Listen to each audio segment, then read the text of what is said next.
ഇന്ന് നമ്മൾ അങ്ങാടിയിൽ ഇറച്ചിയും പൂളി ഉണ്ടാക്കിയൊരു കഥ പറഞ്ഞാലോ.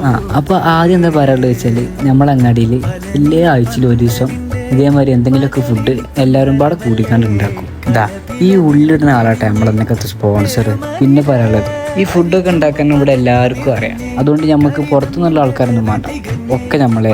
അങ്ങനെ പൂളെ അടുപ്പത്ത് വെച്ച് അടുപ്പ് കത്തുണ്ടെന്ന് നോക്കുന്ന ആശാനാണ് നമ്മളെ മൂന്നാമത്തെ ആശാൻ. പിന്നെ ഇതാണ് നമ്മൾ മേസ്തിരി, എല്ലാവരും പണിയെടുക്കേണ്ട നോക്കുന്ന ആള്. പിന്നെ മൂപ്പരാക്ക് 2 ഹെൽപ്പർ കൊണ്ട് ഇട്ടാ. അങ്ങനെ നമ്മളെ രണ്ടാമത്തെ സ്റ്റെപ്പാണ് പൂളിക്കുള്ള ബീഫ് ഉണ്ടാക്കുക. ആ ബീഫ് നോക്കാൻ വേണ്ടി വരുന്ന ആശാനാണ് നമ്മളെ 4ാമത്തെ ആശാൻ. പിന്നെ ഈ വെള്ളം കുടിച്ചുന്നത് 2ാമത്തെ ആശാൻ. പിന്നെ മെയിനായിട്ട് പറയാനുള്ളത് ഇത് 1ാമത്തെ ആശാനും. അതിന്റെ ഒപ്പം നിൽക്കുന്ന ആശാനാണ് ഇതും. പിന്നെ അങ്ങനെ ഞങ്ങൾ കുറച്ച് ആശാന്മാരൊക്കെ ഇവിടെ ഉണ്ട്. അങ്ങനെ നമ്മൾ ബീഫിനുള്ള അടുപ്പൊക്കെ സെറ്റാക്കി ആദ്യം കുറച്ച് എണ്ണയൊക്കെ ഒഴിച്ച് ഉള്ളിയൊക്കെ ഇട്ട് പിന്നെ കുറച്ച് എന്നിട്ടൊരു 4 ഇളക്കിലക്കാണ്ട് ഇളക്കി അതൊന്ന് സെറ്റായ ശേഷം പിന്നെ കുറച്ച് ഇഞ്ചി, വെളുത്തുള്ളി, കുറച്ച് തക്കാളി, പിന്നെ നമ്മൾ കുറച്ച് മസാല ഒക്കെ ഇട്ട് എന്നിട്ട് എല്ലതും കഴിഞ്ഞിട്ട് നമ്മൾ ബീഫ് ഇടണം.